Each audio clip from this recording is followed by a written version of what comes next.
তার কাছে একটা বিশেষ প্রশ্নে যাব। উনি একটি বই লিখেছেন, সেটি হচ্ছে শ্রীমৎ ঈগল গীতা, এবং আমরা জানতে চাইবো যে বর্তমান প্রজন্মে ঈগল গীতার মানে ঈগল গীতা আমাদের কাছে কতটা ইম্পর্টেন্ট, সিগনিফিকেন্স কি। আমরা সাধারণত ছোটবেলা থেকে জেনে এসেছি শ্রীমৎ ভগবদ গীতা, কিন্তু এখন আমরা জানবো যে ঈগল গীতা, তিনি ঈগল শব্দটা কেন ব্যবহার করেছেন। আমাদের প্রশ্ন স্যারের কাছে। বর্তমান সময়ে আমরা শুনে বড় হয়েছি যে শ্রীমৎ ভাগবত গীতা, কিন্তু এই যে গীতাটি রচিত হয়েছে এটা হলো শ্রীমৎ ঈগল গীতা। অ্যাকচুয়ালি গীতা যখন প্রথম রচনা হয়েছিল, কৃষ্ণদ্বৈপায়ন বেদব্যাস যিনি রচনা করেছিলেন, তিনি কিন্তু কোনো শ্রীমৎ ভাগবত গীতা বলে কিছু রচনা করেন।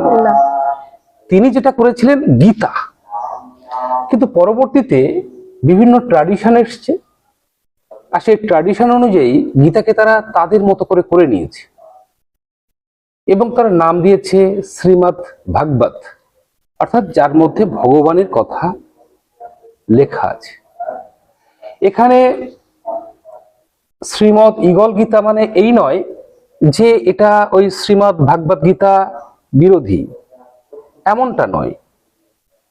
গীতাতে যে শ্লোকগুলো আছে এখানে সেম সেই শ্লোকগুলো আছে, কিন্তু এর যে ব্যাখ্যাগুলো করা হয়েছে সেই ব্যাখ্যাগুলো আমাদের জীবনের অভিজ্ঞতার মধ্য দিয়ে এসছে। কি সেই অভিজ্ঞতা, কিভাবে সেই অভিজ্ঞতা আমরা অর্জন করেছি? ঈগল যোগ এবং মেডিটেশনের মধ্য দিয়ে আমরা অ্যাকচুয়ালি এই অভিজ্ঞতা অর্জন করতে পারি, যেটা বর্তমান প্রজন্মের জন্য একদম ইম্পর্টেন্ট। একদম বর্তমান প্রজন্মের জন্য এটা ইম্পর্টেন্ট। কেন ইম্পর্টেন্ট? কারণ বর্তমান প্রজন্ম এখন আছে মাইন্ডে, দে আর মাইন্ড সেন্ট্রিক। বর্তমান সময়ে তারা মাইন্ড সেন্ট্রিক হতে বাধ্য, কারণ আমরা এখন টেকনোলজি একটা ওয়ার্ল্ডে আছি, আমরা অবজেক্টিভ সায়েন্সের ওয়ার্ল্ডে আছি, তো আমাদের টেকনোলজি এবং ম্যানমেড সায়েন্স রাখতেই হবে। আর যেখানে ম্যানমেড সায়েন্স আছে, যেখানে টেকনোলজি আছে, আর সেখানে মাইন্ড আছে, আমরা ছোটবেলা থেকে ছেলে মেয়েদেরকে সায়েন্স পড়ার জন্য উদ্বুদ্ধ করছি, মানে আমরা তাদেরকে মাইন্ডে শিফট করতে বাধ্য করছি। এর ফলে ছেলেমেয়েরা সায়েন্স নিয়ে পড়ছে, কিন্তু একটা সময় পরে গিয়ে তারা জীবনে হতাশ হচ্ছে, ফ্রাস্ট্রেটেড ফিল করছে, একদম ডিপ্রেসড হয়ে যাচ্ছে, ডিপ্রেসড হচ্ছে, ফ্রাস্ট্রেট হচ্ছে। তার কারণ তারা জীবনে সায়েন্স নিয়ে পড়ছে ঠিকই, কিন্তু জীবনটা ম্যানেজ করার যে সায়েন্স, যেটাকে আমি বলি সাবজেক্টিভ সায়েন্স, সেই বিজ্ঞানটা তারা কিন্তু শিখছে না।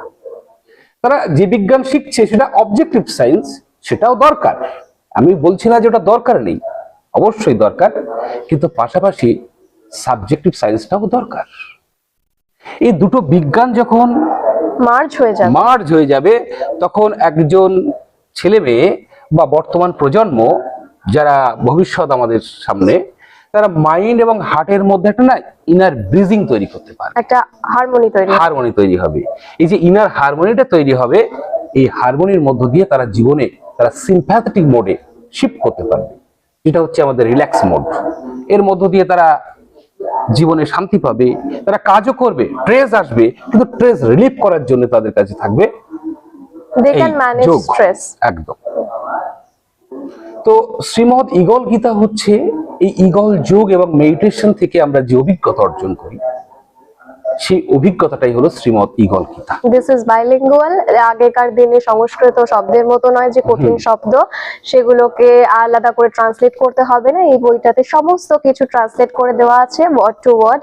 এটার ইংলিশ আছে, বেঙ্গলি আছে, এবং প্রতিটা শব্দের একটা আক্ষরিক অর্থ আছে। প্রতিটা শব্দ ব্যাসদেব চয়ন করেছে, এমনি এমনি চয়ন করেননি, তার পেছনে অনেকটা ইতিহাস লুকিয়ে আছে, অনেকটা গল্প লুকিয়ে আছে, অনেকটা ফিলোসফিক্যাল ব্যাখ্যা লুকিয়ে আছে, যেগুলো আমাদের পূর্বপুরুষেরা আমাদেরকে ট্র্যাডিশন ওয়াইজ যেগুলো ক্যারি ফরওয়ার্ড করার জন্য দিয়ে গেছেন। কিন্তু আমরা এতটাই অজ্ঞ যে আমরা গীতাটাকে জীবনের ম্যানুয়াল হিসেবে গ্রহণ করতেই পারি না।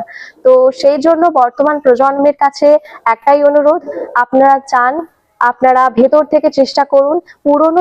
পুরনো গীতা আছে শ্রীমদ্ ভগবত গীতা, তার সাথে এটাকে পাশাপাশি রেখে, প্যারালালি রেখে, দুটোকে কম্পেয়ার করে নিজের ভেতরের জাগরণটাকে একবার উপলব্ধি করুন। একদম, সকলের কাছে এটাই বার্তা, আমরা সকলে পড়ুন শ্রীমৎ ঈগল গীতা। ঈগল কথার অর্থ হচ্ছে যে সবসময় অ্যাসপিরেশনে থাকে, অর্থাৎ জীবনটাকে সে অনেক বেশি কমফর্ট জোন থেকে বের করে আনকমফর্ট জোন যেটা, সেই জোনটাতে সে থাকতে ভালোবাসে।